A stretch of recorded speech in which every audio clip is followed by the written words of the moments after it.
DSC ప్రకటించమని Botsa Satyanarayana camp కార్యాలయం వద్ద శాంతియుతంగా నిరసన తెలపడానికి వెళ్లిన డిఐఎఫ్ఐ నాయకులు డిఎస్సి అభ్యర్థులపై దురుసుగా వ్యవహరించి అరెస్టు చేయడాన్ని సిపిఐ రాష్ట్ర కమిటీ తీవ్రంగా ఖండిస్తుంది.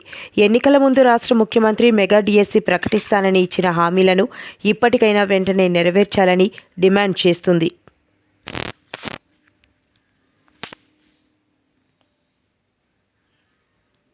నేను వింటాను, నేను కన్నాను, నేను చూశానని ఇప్పుడేమంటున్నారు?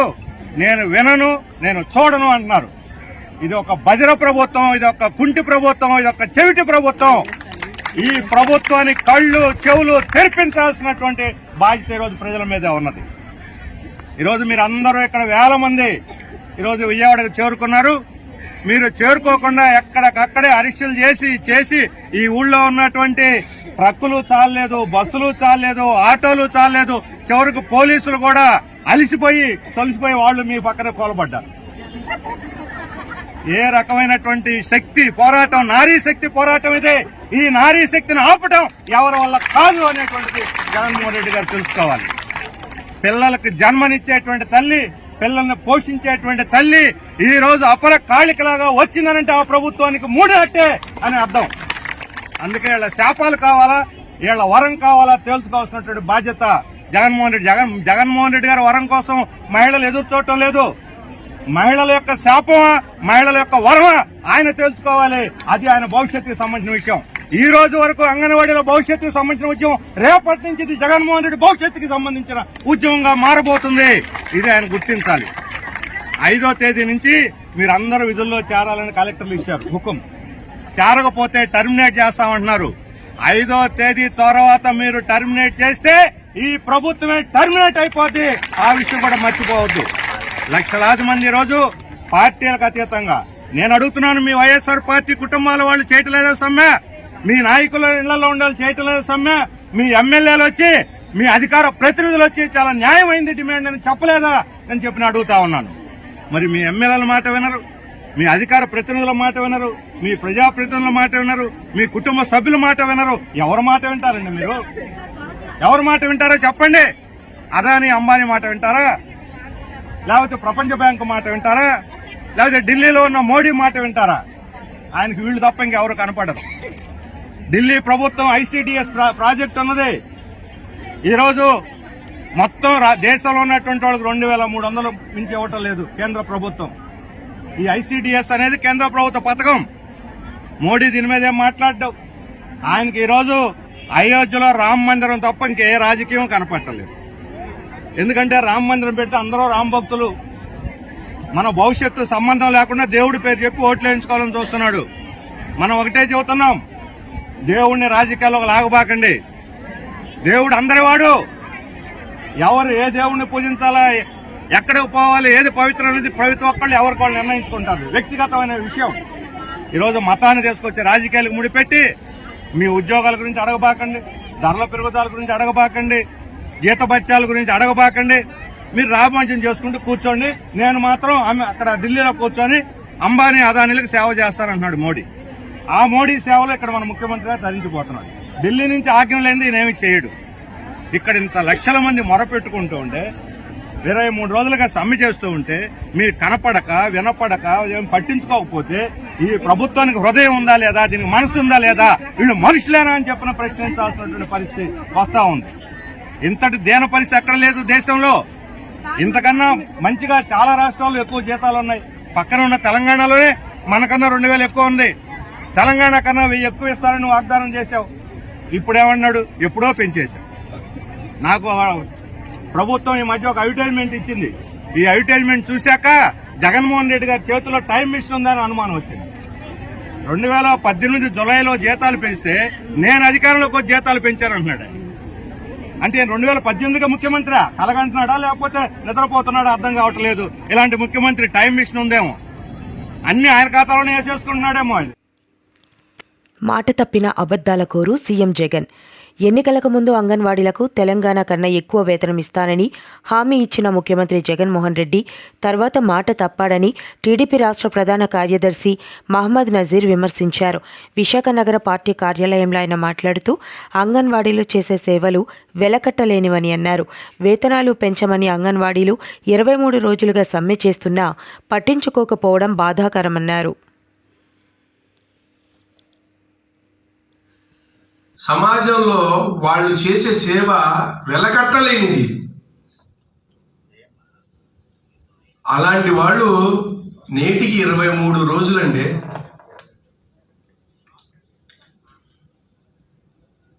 నేటికి 23 రోజులు. వాళ్ళు ఏం కోరుకున్నారండి?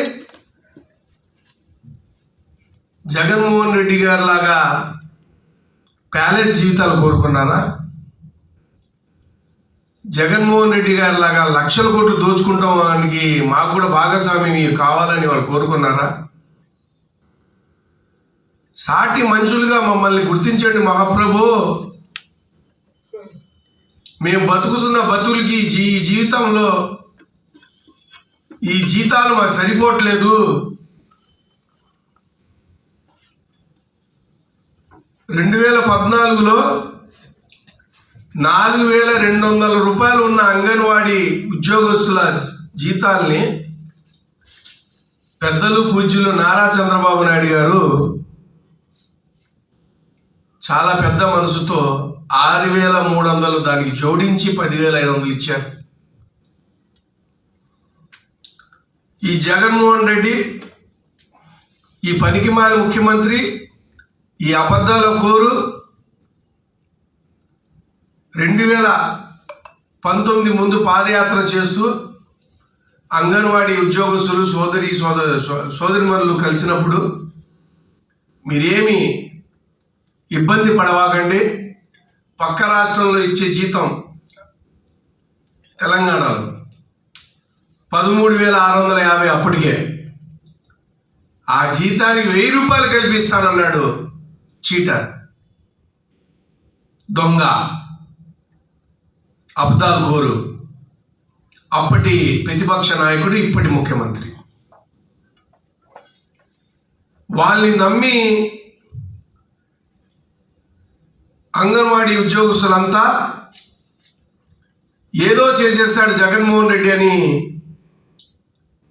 2019 ఎలక్షన్లో వైసీపీ ప్రభుత్వం కోసం వైసీపీ పార్టీకి ఓటేశారు. తీరా ఏం చేశాడండి? 10,500 ఉన్న జీతాన్ని ఒక 1,000 రూపాయలు కలిపి 11,500. ప్రస్తుతం రాష్ట్రంలో వ్యవస్థలన్నీ నాశనమయ్యాయి. ఏపీ నెత్తిన 12 లక్షల కోట్ల రూపాయలు అప్పు ఉన్నాయి. ఈ పరిస్థితి నుంచి గట్టెక్కేందుకు చంద్రబాబు గారి నాయకత్వం చారిత్రాత్మక అవసరం ఉందని సి రామచంద్రయ్య అన్నారు. అయితే ఈనాడు మీరు ఇది చాలా ఎగ్జాగరేషన్గా అనుకోకండి. చంద్రబాబు నాయుడు గారి నాయకత్వం ఈ దేశ రాష్ట్రానికి చాలా అవసరం, చరిత్రాత్మకంగా అవసరమైంది. ఒక ఎగ్జాంపుల్ చెప్తాను. రేపు ఏప్రిల్ నుంచి 12 లక్షల కోట్ల అప్పు కట్టాల. ఆదాయం లేదు రాష్ట్రానికి, ఆదాయ వనరులు లేవు, భూములు విలువలు లేవు. కోకాపేట మాదిరిగా 1,40,00,000 అమ్మేదానికి ప్రతి ఒక్కరి చర్మం ఒలచబడుతుంది. పన్నులు వసూలు చేస్తే కానీ డబ్బులు రావు. మరి ఎట్లా చేస్తారో మహానుభావుడు చంద్రబాబు నాయుడు గారు. అయితే ఆయనకు ఆ కెపాసిటీ ఉంది. నేను చూసిన, ఆయనతో సహవాసం చేసి చూసిన ఆ కెపాసిటీ ఆయనకు ఉంది. కాబట్టి అటువంటి కెపాసిటీ ఉండే వ్యక్తి రావాల్సిన అవసరం చాలా ఉంది. అంతేగాని అతన్ని ఎక్కువగా నేను పొగట్టంలే. అతని అవసరం ఈ రాష్ట్రానికి ఇప్పుడు చాలా చాలా అవసరం ఉంది. లేకుంటే రాష్ట్రము ఏ పాలైపోతుందో భయంకరం, ఊహించుకునే దాన్ని కూడా భయంకరంగా ఉంది. అదొకటి. రెండవది, పాలన అనేది కొన్ని సిస్టమ్స్ పైన ఆధారపడింది. ఆ సిస్టమ్స్ ఉంటే కన్నా పాలన జరిగిపోతూ ఉంటుంది. కానీ రాష్ట్రంలో ఆ సిస్టమ్స్ అన్నీ నాశనం అయిపోయినాయి. ఇప్పుడు ముఖ్యమంత్రి పదవి అది లగ్జరీ పోస్ట్ కాదు. ముఖ్యంగా ఈ టైంలో చాలా భయంకరమైన పోస్ట్ అది. మరి చంద్రబాబు నాయుడు గారు ఎట్లా చేస్తారో కానీ ఈ సిస్టమ్స్ అంతా రెస్టోర్ చేసి మళ్ళా మీకు అనుగుణంగా పరిపాలన ఇవ్వాలంటే ఒక పక్క నిధులు సేకరించాలా, ఒక పక్క ఈ అరాచక పాలన పక్కకు పెట్టేయాలా. ఈ అరాచక పాలనలో కొన్ని వర్గాలు చాలా లాపైనాయి, వాళ్ళంతా మళ్ళా విజృంభిస్తారు. అది కూడా కొంత కంట్రోల్లో పెట్టుకోవాలా, చాలా కంట్రోల్ చేసుకోవాల్సిన అవసరం ఉంది. అందువల్ల ఆయన నాయకత్వం చాలా అవసరం ఉంది. కాబట్టి ప్రజలకు వేరే మార్గం లేదు. నేను చెప్తున్నా ఈ దినం ప్రజలకు వేరే మార్గం లేదు, చేసి తీరాల్సిందే చంద్రబాబు నాయుడు గారిని. రాష్ట్ర ప్రయోజనాలను దృష్టిలో పెట్టుకునేవాడు ఎవడైనా కూడా. కాబట్టి తప్పకుండా ఆ దశలో మనం పోదాం, మనమందరం కష్టపడదాం. అదే ఆలోచనతో నేను కూడా వచ్చా. ఇంకా రాష్ట్రము చెడిపోతుంది తప్ప ఇంకా బాగుపడదనే డెసిషన్కి వచ్చేసి దేశ రాష్ట్ర రాజకీయాలను శాసించిన నాయకుడు, పారదర్శక పాలనకు నిజాయితీకి మారుపేరుగా నిలిచిన చంద్రబాబు గారిని అక్రమంగా నిర్బంధించి హింసించిన ఫలితాన్ని రేపటి ఎన్నికల్లో జగన్ అనుభవించబోతున్నాడు. టీడీపీకి 150 సీట్లు ఇవ్వడానికి ప్రజలు సిద్ధంగా ఉన్నారని దాడి వీరభద్రరావు అన్నారు. మొత్తం 175కి 150 సీట్లు మనం సాధించి తీరుతాం. రాజకీయ ప్రపంచం ఇవాళ నడుస్తుంది.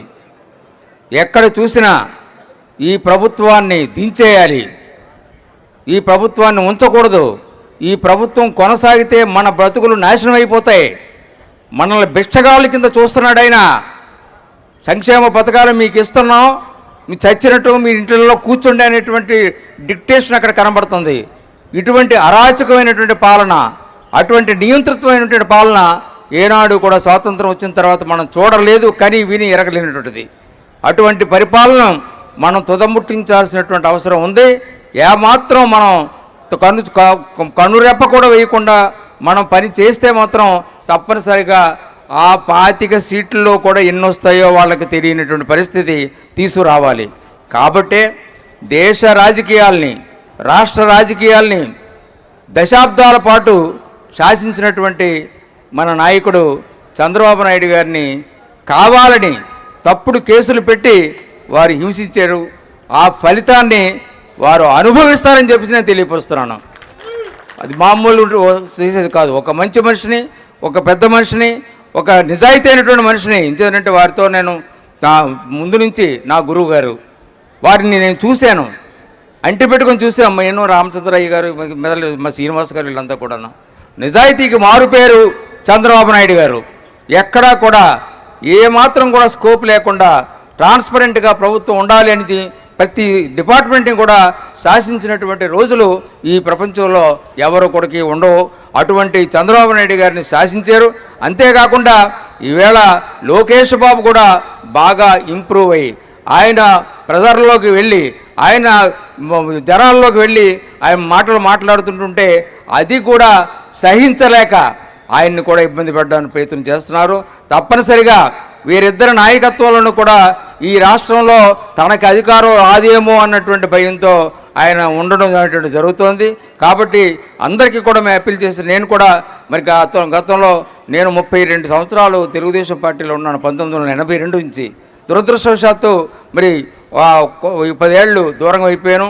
ఈవేళ అటువంటి సంఘటన బాబు గారికి జరగడంతో నేను మా కుటుంబ సభ్యులందరం కూడా చాలా బాధపడి బాబు గారి చెంతకు చేరి బాబు గారికి అండగా నిలబడాలనేటువంటి ఉద్దేశంతో ఈవేళ పార్టీలో మళ్ళీ మేము అందరం కూడా చేరడం అనేటువంటిది జరిగిందని మీ అందరికీ మనవి ఇచ్చిన హామీని నెరవేర్చిన సీఎం అవ్వా తాతలకు పింఛన్ 3,000 రూపాయలకు పెంచుతానని ఇచ్చిన హామీని ముఖ్యమంత్రి జగన్మోహన్ రెడ్డి నెరవేర్చినట్లు విశాఖ ఎంపీ ఎంవివి సత్యనారాయణ, నగర మేయర్ హరివెంకట కుమారి అన్నారు. బుధవారం విఎంఆర్డీఏ చిల్డ్రన్ ఎరేనాలో జిల్లా స్థాయి పెన్షన్ పంపిణీ కార్యక్రమాన్ని నిర్వహించారు. ఈ కార్యక్రమంలో పాల్గొన్న వారు మాట్లాడుతూ వృద్ధులు, వితంతువులు, దివ్యాంగులు ఒకరిపై ఆధారపడకుండా ఆనందంగా జీవితాన్ని కొనసాగించవచ్చన్నారు.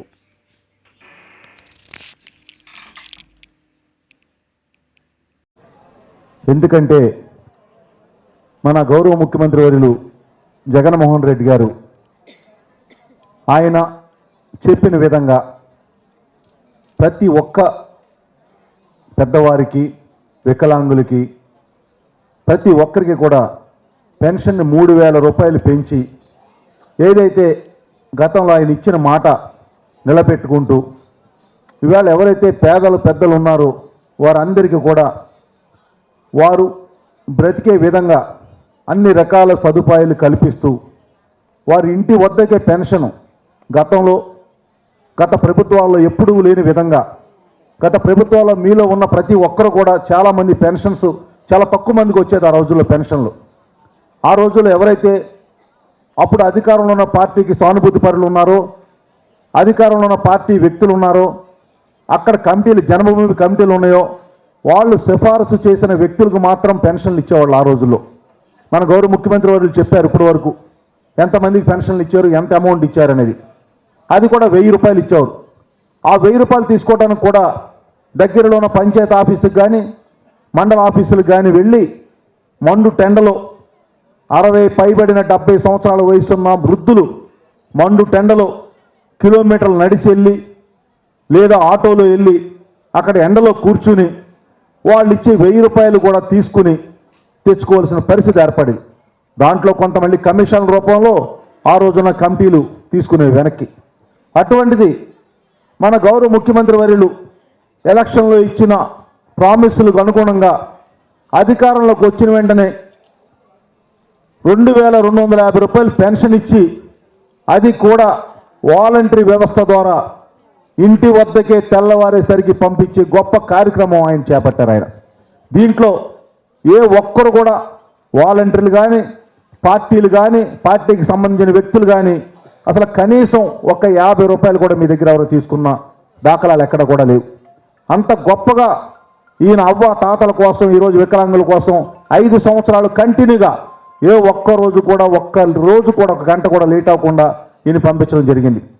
ఆ డబ్బుతో ఈరోజు ఈ వృద్ధులైన పెద్దలు పిల్లలకి కానీ వాళ్ళు చెప్పినట్టు చాక్లెట్లు కొనుక్కోవడానికి, కూరగాయలు కొనుక్కోవడానికి, మందులు కొనుక్కోవడానికి, వాళ్ళ జీవన విధానాలకి ఏ రకమైన ఇబ్బంది లేకుండా సొంత కొడుకు, కూతుర్లు, సొంత పిల్లలు కూడా చూడని పరిస్థితుల్లో కూడా ఈయన అందరికీ కూడా ఇవాళ రాష్ట్రంలో ఉన్న పెద్దలందరికీ ఈయన సొంత కొడుకులాగా ఇవాళ ఆదుకోవడం జరిగింది. ఈరోజు ఎంత గొప్ప కార్యక్రమాన్ని ఆయన చేపట్టారు. అదేవిధంగా ఎన్నో పథకాలు ఈరోజు అందరికీ నూతన సంవత్సర శుభాకాంక్షలు తెలియజేసుకుంటూ, మనకి జనవరిలో ఆంధ్రప్రదేశ్లో చాలా పెద్ద పండగ సంక్రాంతి పండగ. ఆ సంక్రాంతి పండగ జనవరి 1 నుంచే వచ్చింది. ఎందుకంటే మన ముఖ్యమంత్రి శ్రీ వైఎస్ జగన్మోహన్ రెడ్డి గారు ఏదైతే పాదయాత్రలో చెప్పిన విధంగా 2,250 పింఛన్ ప్రతి అవ్వాతాతలకు కానీ, వితంతు అక్క చెల్లెమ్మలకు కానీ, అలాగే దివ్యాంగులకు కానీ ఏదైతే పాదయాత్రలో చెప్పారో దానికి తగ్గట్టుగా ఈరోజు 2,250 నుంచి ఈరోజు మీరు అందుకుంటున్నారు. 3,000 వరకు పెంచుతానని ఏదైతే చెప్పారో దానికి తగ్గట్టుగా ఇవాళ నుంచి జనవరి 1 నుంచే మీకు ఇవ్వడం జరుగుతూ ఉంది. ఒకప్పుడైతే దళారీ వ్యవస్థ, మధ్యవర్తి వ్యవస్థ ఉండేది గత ప్రభుత్వంలో. ఒక ఎంఆర్ఓ ఆఫీస్కైనా ఇంకెక్కడికైనా వెళ్ళి ఆ రోజంతా కూడా పడేది టైం. ఉదయం వెళ్ళిపోతే సాయంత్రం కానీ అయ్యేది కాదు. ఆ పింఛన్ డబ్బులు కూడా వచ్చేవి కాదు ఒకప్పటి ప్రభుత్వంలో. కానీ ఇప్పుడు మన ప్రభుత్వము, మన ముఖ్యమంత్రి శ్రీ వైఎస్ జగన్మోహన్ రెడ్డి గారి ప్రభుత్వంలో ఏదైతే ఒకప్పుడు గాంధీ తాత కలలు కన్నారో గ్రామ స్వరాజ్యాన్ని తీసుకురావాలి అని, ఆ గ్రామ స్వరాజ్యాన్ని ఈరోజు తీసుకొచ్చి వాలంటరీ సచివాలయం, గ్రామ వార్డు సచివాలయాన్ని ఏర్పాటు చేసి ప్రతి ఇంటికి డైరెక్ట్గా ఫస్ట్నే ఉదయాన్నే, ఇంకా సూర్యుడు కూడా ఉదయించక ముందే మన ముఖ్యమంత్రి శ్రీ వైఎస్ జగన్మోహన్ రెడ్డి గారు పేరుతో వస్తూ వాలంటరీ చిరునవ్వుతో మీకు అందరికీ కూడా పింఛన్స్ ఇవ్వడం జరుగుతుంది. మన ప్రభుత్వం ఏదంటే పేదల పాలిటి ప్రభుత్వం. పేదలు ఉన్నతంగా ఉండాలి, వాళ్ళకి ఒక జీవన విధానాన్ని ఏర్పాటు చేసి ప్రతి దాంట్లో కూడా ముందుకు నడిపిస్తున్న వ్యక్తి మన ముఖ్యమంత్రి శ్రీ వైఎస్ జగన్మోహన్ రెడ్డి గారు. ఎప్పుడూ కూడా తన నిరంతరం పేదవాళ్ళ కోసమే ఆలోచిస్తారు, పేదవాళ్ళ కోసమే తన జీవితం అంతా కూడా దారపోసే ఏకైక ముఖ్యమంత్రి శ్రీ వైఎస్ జగన్మోహన్ రెడ్డి గారు. ఇప్పటి వరకు మనకి 75 సంవత్సరాలు స్వాతంత్ర్యం వచ్చి ఇప్పటి వరకు ఈ విధంగా ప్రజల కోసం, అందులోనూ పేద ప్రజల కోసము ఇప్పటివరకు ఏ ముఖ్యమంత్రి కూడా ఆలోచించలేదు. గతంలో స్వర్గీయ రాజశేఖర్ రెడ్డి గారు పేదల కోసం ఆరోగ్యశ్రీ అలాగే ఫీజు రియంబర్స్మెంట్ తీసుకురావడం జరిగింది. ఈ రోజున రాజశేఖర్ రెడ్డి గారి తనయుడు మన ముఖ్యమంత్రి శ్రీ వైఎస్ జగన్మోహన్ రెడ్డి గారు పేదల కోసం మరింత 10 అడుగులు ముందుకు వేసి ఎన్నో సంక్షేమ కార్యక్రమాలు, అభివృద్ధి మీ అందరికీ తెలుసు, అవన్నీ చేస్తూ ఈరోజు రాష్ట్రాన్ని ముందుకు నడిపిస్తున్నారు. దేశం మొత్తం కూడా ఆంధ్రప్రదేశ్ వైపు చూసే విధంగా పాలిస్తున్నారు మన ముఖ్యమంత్రి శ్రీ వైఎస్ జగన్మోహన్ రెడ్డి గారు. అలాంటి వ్యక్తిని మీ అందరూ కూడా ఆశీర్వదించాలి. రానున్న రోజుల్లో పేదల కోసం ఇంతగా పరితపించే వ్యక్తి మనం ఎప్పుడూ చూడలేదు. రానున్న రోజుల్లో కూడా అటువంటి వ్యక్తి రారు కూడా.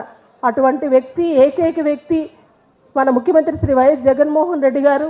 అటువంటి వ్యక్తిని మీరు ఎప్పుడూ కూడా మీ గుండెల్లో పెట్టుకొని ఆశీర్వదించాలని మనస్ఫూర్తిగా కోరుకుంటూ నాకు ఈ అవకాశం ఇచ్చిన పెద్దలకు అందరికీ కూడా పేరు పేరున నమస్కారాలు తెలియజేసుకుంటూ సెలవు తీసుకుంటాం. మనందరికీ తెలుసు, ఆ రోజు మన ముఖ్యమంత్రి గారైన జగన్మోహన్ రెడ్డి గారు ప్రతిపక్షంలో పాదయాత్ర చేశారు. ఆ టైంలో వృద్ధులు, మహిళలు, అనాథ మహిళలు, ఒంటరి మహిళలు వీళ్ళందరూ వెళ్ళి ఇలా పెన్షన్ కోసం తమ కష్టాలు పెన్షన్ పెంచుతానని ఆ రోజు మాట ఇచ్చారు. మనందరము ఎన్నోసార్లు చూసాం, జగనన్న మనసుతో ఆలోచించి మానవత్వంతో పరిష్కారం చూపిస్తారు.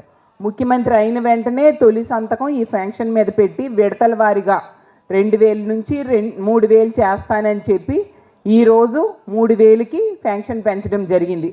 ఒకప్పుడు వృద్ధులైతే తన పిల్లలకి భారం అయిపోతాము అని టెన్షన్గా బ్రతికేవాళ్ళు. నెలాఖరు అయ్యేసరికి మందులు ఎలా కొనుక్కుంటామని బాధలు పడేవారు. అవునా కాదమ్మా? అలాంటి పరిస్థితుల నుంచి ఈరోజు ధైర్యంగా ఈ 3000 పెన్షన్తో బ్రతికే పరిస్థితిని జగనన్న మనందరికీ కూడా కల్పించారు. నిజంగా చాలా సంతోషం. మాట తప్పడు, మడం తిప్పడు అనేసి జగనన్నకి పేరు. దాన్ని మరోసారి నిరూపించుకున్నారు. జగనన్న అనే వ్యక్తి, మన ముఖ్యమంత్రి గారు ఒకసారి మాట ఇచ్చారంటే అది ఒక శిలాశాసనం లాంటిది.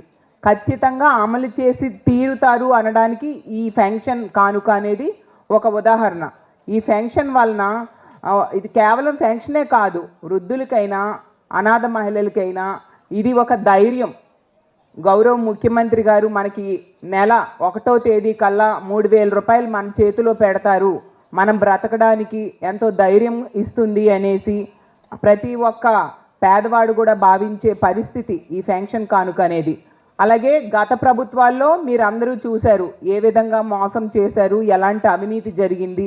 అప్పుడు 75 రూపాయల పెన్షన్ వచ్చినప్పుడు అవ్వచ్చు, 200 పెన్షన్ వచ్చినప్పుడు అవ్వచ్చు, 1000 రూపాయల పెన్షన్ వచ్చినప్పుడు అవ్వచ్చు, ప్రతిసారి కూడా మీరు లంచం ఇచ్చేవారా కాదమ్మా? వచ్చిన పెన్షన్లో 75 అప్పుడు కూడా 10 రూపాయలు ఇచ్చేవారు, 200 అప్పుడు ఒక 20 రూపాయలు ఇచ్చేవారు, 1000 రూపాయలు అప్పుడు కూడా ఇచ్చేవారు. కానీ మన ముఖ్యమంత్రి గారు జగన్మోహన్ రెడ్డి గారు ముఖ్యమంత్రి అయ్యాక 1 రూపాయి అని ఎవరైనా లంచం ఇస్తున్నారా?